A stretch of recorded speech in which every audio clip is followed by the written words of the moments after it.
Alors maintenant, on va voir ce que c'est que les grilles implicites et les grilles explicites.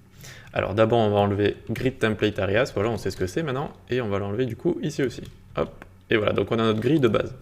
Et donc maintenant, on va dire, on a deux rangées ici. Eh bien, on va dire non, je n'en veux plus qu'une. Hop. Et du coup, là, on voit parfaitement l'exemple d'une grille explicite qu'on a paramétrée et une grille qui s'est créée automatiquement juste en dessous qui est implicite, donc qui a été créée toute seule par CSS Grid. Donc la grille explicite, on voit qu'elle est entourée d'un violet plein comme ça, et implicite, elle a des petits pointillés autour, d'accord? Et donc on peut faire pas mal de choses avec tout ça. On peut par exemple dire à nos grilles implicites, grille de taureau, on va leur dire 200 px.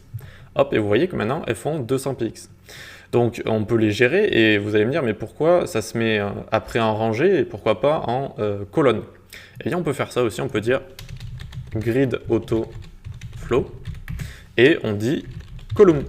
Et du coup maintenant les grilles qu'on n'a pas paramétrées vont se mettre à la suite en colonne, d'accord?